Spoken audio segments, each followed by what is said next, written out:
जय गुरुदेव, जय माता के चरण मेरा कोटि कोटि प्रणाम। मैं नायक गुरुजी उड़ीसा भुवनेश्वर से 21 21 अप्रैल 2026 में गुरु निखिलेश्वरानंद जी की जयंती है। इसी जयंती के शुभ अवसर पर मेरी एक सपना है कि भारत के हर घर में, क्या दुनिया के हर घर में एक साधक बना दें, ताकि मैं अपनी आखिरी सांस शांति में ले सकूं। मुझे इतने फ़ोन आते हैं, आप सुनेंगे तो आपके लहू कांप जाएगी। बेचारे तंत्र से इतना पीड़ित है, हजारों लोगों के पास, तांत्रिकों के पास घूम घूम के अपनी जमीन बेच देते हैं, घर बेच देते हैं, खाली तंत्र को ठीक करने के लिए। तो आप लोग मेरी बात से सहमत क्यों नहीं होते हैं? आप अपने घर में रोज पूजा करते हैं कि नहीं? आधा घंटा तो पूजा करते हो। तो वही जो आधा घंटा पूजा करते हो, वही आधा घंटा पूजा मेरे हिसाब से करो।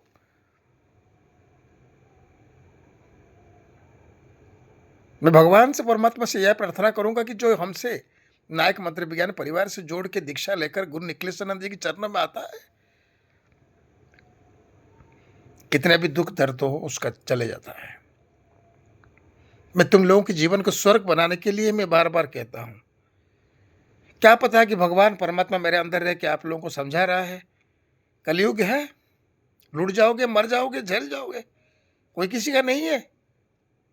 पैसा है तो सब तुम्हारे, पैसे नहीं तो तुम्हारे साथ कोई नहीं है। आज हो कल नहीं, कौन देखेगा आने वाला दिन। क्या क्या तुमने अपने आप के लिए, अपने शरीर के लिए ब्रांडेड कपड़े से ढके, रहने के लिए महल बनाए, पैसे की गद्दी पर सोए, बच्चे को अच्छे स्कूल में पढ़ाए, सब कुछ किया। ये बाहर के शरीर के लिए तुमने किया, लेकिन बाहर का शरीर तुम्हारे साथ नहीं जाएगा। जिस बाहर के शरीर के अंदर तुम्हारी आत्मा बसा हुआ वही परमात्मा है, वही जाएगा साथ में। तुम्हारे अच्छे कर्म जाएंगे, तभी वहां पर शांति प्राप्त हो सकता है। अगर बुरे कर्म जाएंगे वहां पर फंस जाओगे। यमराज के पास धर्म के एक मकड़ों का जाल है, उसमें फंस जाओगे। एक गुरु नहीं है तुम्हारे साथ जीवन में, तो क्या जवाब दोगे उधर? जब मौत के मुंह पे आओगे, तुम्हारी आत्मा को खींच के लेके जाएगी, वहां पर यह देखा जाएगा इसका गुरु कौन है। अगर गुरु है तो गुरु उसको पार करेगा यमराज के द्वार से। अगर गुरु नहीं है तो सीधा डायरेक्ट यमराज के पास जाओगे।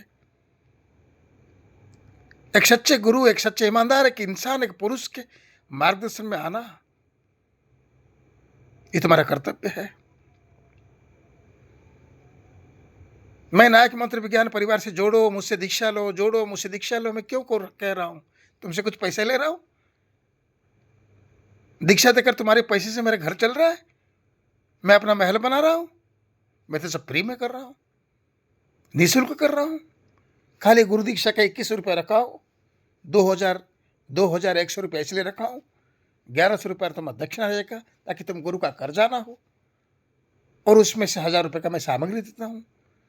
अगर उतना भी नहीं है, कोई बोलते हैं गुरु जी हमारा सामग्री के बाद में 500 रुपये दे सकते हैं, 100 रुपये दे सकते हैं, तो भी हम मंजूर करते हैं। ये भी पूरी जीवन के लिए इतनी सब सुविधा देता हूं मैं।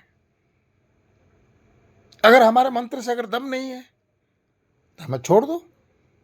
गुरु दीक्षा लेने से पहले खाली 20 मिनट बैठ के एक मंत्र जाप कर, ओम परम तत्वाय नारायणाय गुरुभ्यो नमः। पता चल जाएगा इसकी कितनी औकात है, इस मंत्र की कितनी ताकत है।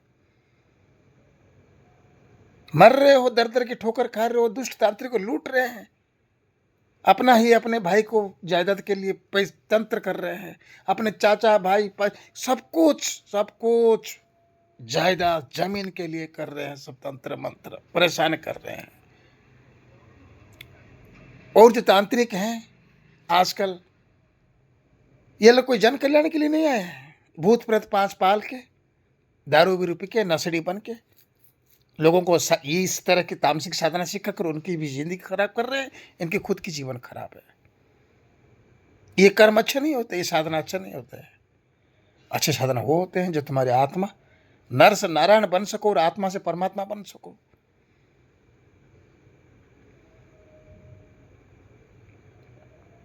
ये सब बातें तुमको कोई नहीं समझाएगा, क्योंकि समझाने वाले वो तो खुद नासमझ है, इसलिए तो राजनीति में घूमते हैं। अच्छे बाबा साधु संत अपने जगह पर बैठ के साधना करते हैं, हजारों की भीड़ में, हजार के मेले में नहीं रहते हैं। देखो कितनी खराब राजनीति है हमारे देश की। ये राजनीति लोगों को पालेंगे क्या, लोगों की भलाई क्या करेंगे, ये तो साधु संतों को लेकर बिगड़ा रहे हैं, बिगड़ गए हैं सब। पार्टी का पैसा खाते हैं, भगवा रंग के कपड़े पहनते हैं, हजार हजार इकट्ठे होते हैं और राजनीति के लिए कैसे लोग वोट देंगे उनके प्रचार में रहते हैं। लेकिन कोई सोचता नहीं कि एक इंसान को उसकी दुख कैसे मिटे, उसको परमात्मा कैसे प्राप्त हो, उसकी आत्मा कैसे मजबूत हो, ये कोई नहीं चाहता है। खाली बस एक ही चाहते हैं, पैसे आए, कपड़े ऐसे ही पहनेंगे, हम भगवाई रंग कपड़े पहनेंगे मस्त, लेकिन अंदर कमरे में लड़की के साथ सोएंगे, शराब शवाब सब खा के मस्त करेंगे, लोगों को दिखाने के लिए अच्छे गेरुआ कपड़े पहन के माला डाल के घूमेंगे। आजकल की बाबाओं की यही चल रहा है। और ये कथावाचक लोग, इनका मैं खुद विरोधी हूं, क्योंकि ये पैसों के लिए धंधा करते हैं और 50-60 रुपये किताब पढ़ के और ये मंच पर बैठते बोल वचन देते हैं, बाकी और कुछ नहीं। लेकिन इस सबको बिगाड़ने वाले हमारे पब्लिक है, हमारा समाज है, गंदी समाज है, ये समझ नहीं पा रहे हैं। कोई चिता तिलक काट दिया, उसका पैर पकड़ लिए, कोई माला पहन लिया, उसको प्रणाम कर दिए, कोई 2-4 बाबा आ गए उसके सामने झुके। किसके सामने झुक रहे हो साले, तुम तो खुद भगवान हो, तुम्हारा अंदर भगवान है, तुम क्यों ना जगाते हो? ये क्या भगवान है साले? वक्त है, सुधर जाओ। अपना शरीर तो नष्ट हो जाएगा, जो भी रखा है वो सब चला जाएगा, लेकिन तुम्हारा आत्मा नश्वर है, वो आत्मा अमर रहेगा। उसी आत्मा को ही मजबूत बनाओ ताकि ऊपर तुम्हारी जड़ मजबूत बन सके। जय गुरु निखिलेश्वराय नमः।